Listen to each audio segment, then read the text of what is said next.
You're listening to the Telltale Channel. Don't forget to check me out on all social media: Patreon, Twitter, Teespring, and Etsy. All links can be found in the description or on my website, telltaleatheist.com. Hey, this is Owen. If you're comfortable, leave your first name and state at the sound of the tiny truck backing up. Hey, Owen, this is Jess out in California. I just have a quick question for you about cults.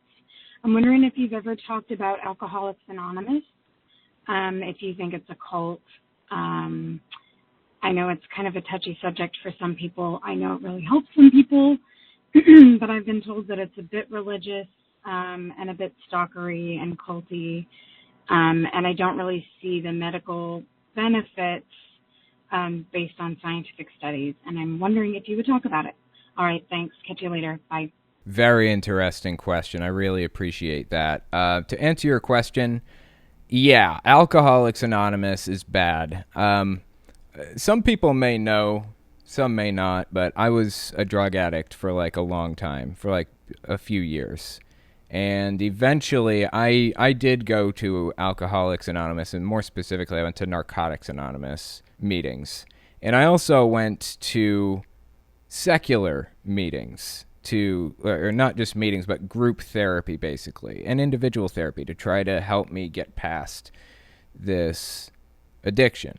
I can tell you unequivocally that secular therapy accomplishes more, statistically speaking. You can look at the numbers, look at the statistics here. Secular therapy accomplishes a lot more, has a better rate of success than Alcoholics Anonymous does. And the reason is partly because Alcoholics Anonymous is not based on psychology. It's based on Jesus. That's it. Like 3 of the 12 steps are about accepting God and asking God for forgiveness and spreading the word and shit like that. Like, how is that helping me at all? That's not helping. I'll tell you what it's doing.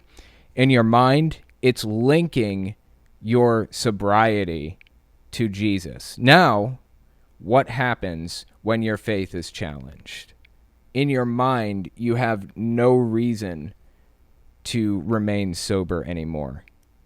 Like, you shouldn't be linking that shit to religion. Religion shouldn't even be in this at all. Shouldn't be involved in this in any way. So Alcoholics Anonymous, extremely toxic. Don't like it. If at all possible, you should go to secular therapy. I ended up going to secular therapy by happenstance. It could have been the case that I went through the NA/AA meetings and gotten clean that way. It's just Suboxone, the medicine that I take to basically help my addiction. Alcoholics Anonymous won't accept people who take Suboxone. And I had been taking Suboxone, throughout therapy. So only secular, science-based therapy would accept me. Alcoholics Anonymous threw up their hands and said, nope, we don't want anything to do with you. So